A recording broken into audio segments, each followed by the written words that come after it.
All right, thank you for the introduction. Yeah, hello, and thanks for coming to the session, as well as coming to my talk, Always Contribute Back. In this talk, I want to present some of our findings from our publication, Always Contribute Back, a qualitative study on security challenges of the open source supply chain. So my name is Dominik Wermke, and one second.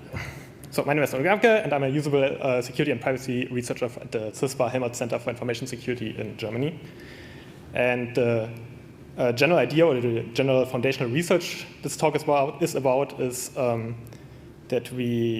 I want to present the results from 25 interviews we conducted with industry developers about their project security processes and considerations and challenges around including open source components in their projects.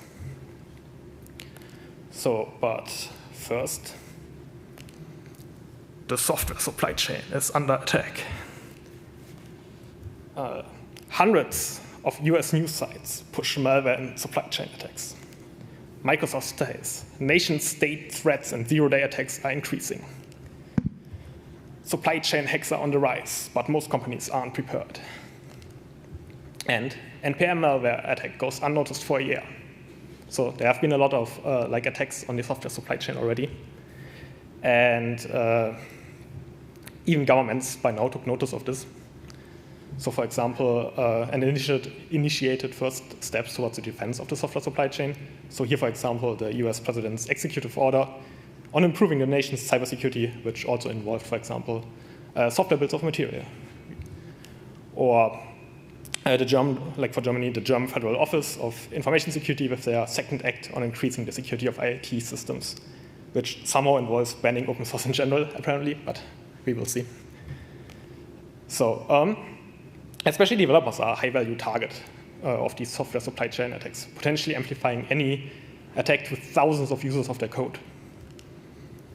And developers also, at the same time, act as a potential weakest link in the software supply chain, with many individual developers, each with their own setups, their own access codes, their own repositories, and so on, which all present a very large attack surface.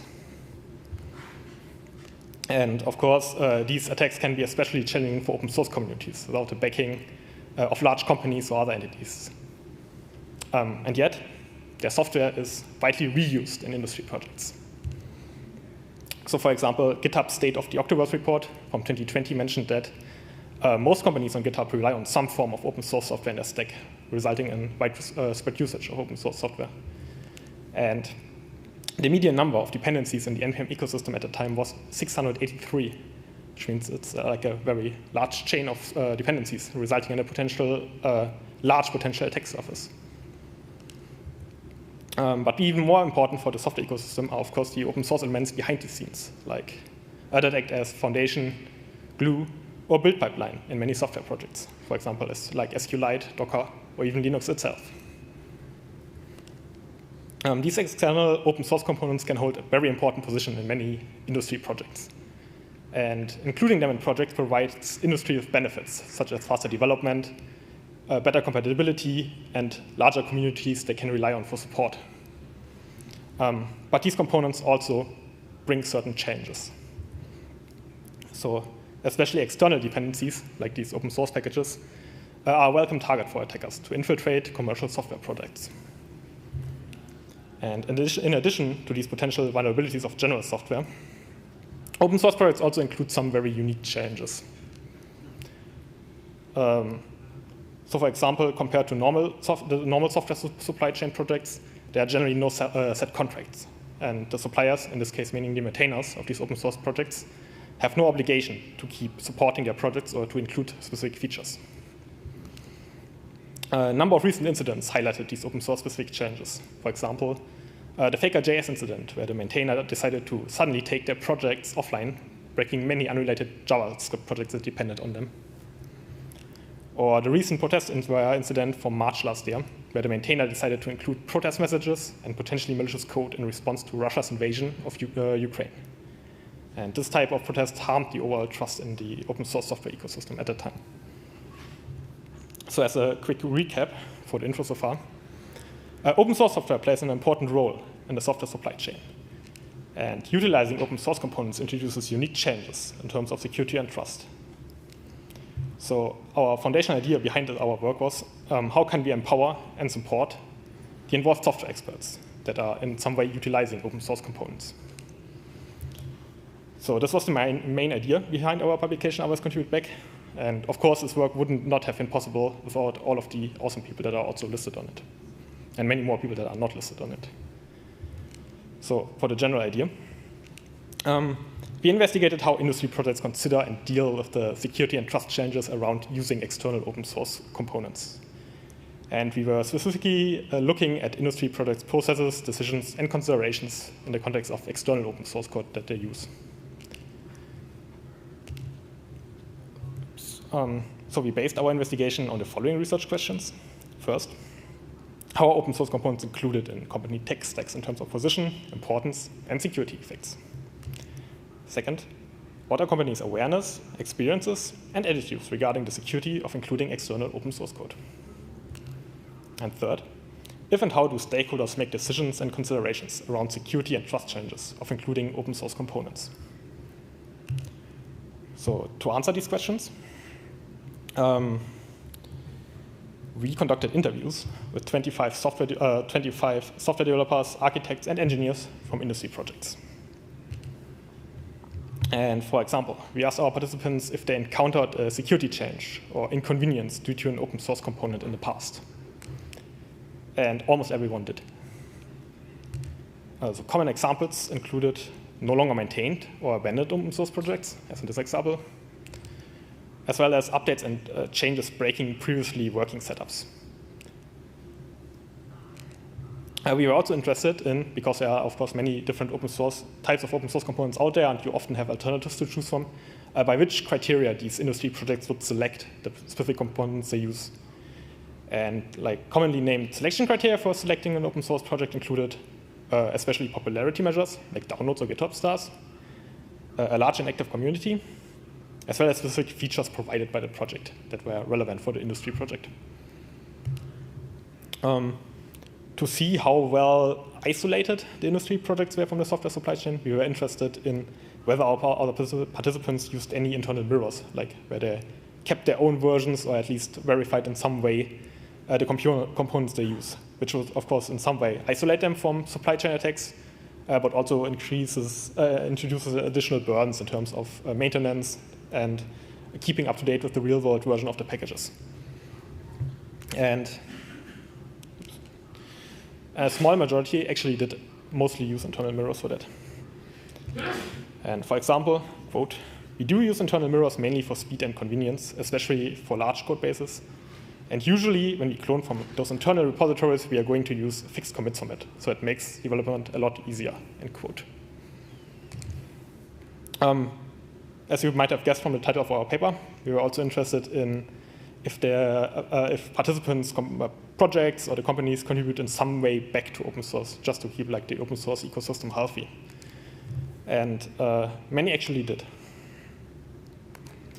And of the 11 that don't, and additionally 5 mentioned that they would like to contribute back in some way. To summarize these findings so far, we found that open source components hold important roles in many of our participants' projects. Most projects had some form of company policy or at least best practice for including external code. Selection and exclusion criteria for open source components were often based on easily visible metrics like activity, number of contributors, or GitHub stars.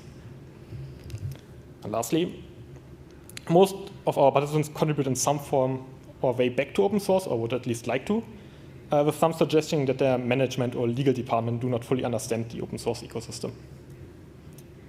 As for my main takeaway from this work, or should I rather say takeout, because it's a giant bowl of spaghetti.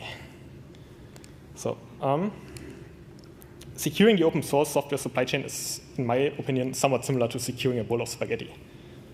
So the chain of the software supply chain somewhat wrongly conveys an overall image of linear relations with a clear start point, the producers, and often clear endpoints like consumers or end users. And in reality, or a better analogy would probably be a giant bowl of spaghetti with many intertwined strands, impossible to discern beginning and ends, even when taking a closer look. And some companies in our study actually tackled that problem directly by focusing only on the security aspects on their own plate. For example, by maintaining in-house versions or caches, or specifically selecting components that had a limited set of dependencies just so that they had a better overview of what they're actually pulling from this big bowl. Some further insights included that some participants mentioned that their management doesn't seem to fully grasp the benefits and challenges of open source software, while others utilize open source components by donating, for example, money, developer hours, knowledge, or code. And a few even mentioned that their teams follow the guidelines of always contribute back to open source projects that they utilize in their industry projects. So as a researcher, I would advocate against treating open source developers solely as data sources and review black boxes, and to instead consider them as valuable partners in bringing security and trust to the open source software ecosystem and the software ecosystem as a whole. And I would argue for supporting open source projects in ways that better consider their individual strengths and limitations, and especially in the case of smaller projects with low contributor numbers and limited access to resources. So, all right, thanks for joining my talk. My name is Dominik Wermke, and remember to always contribute back.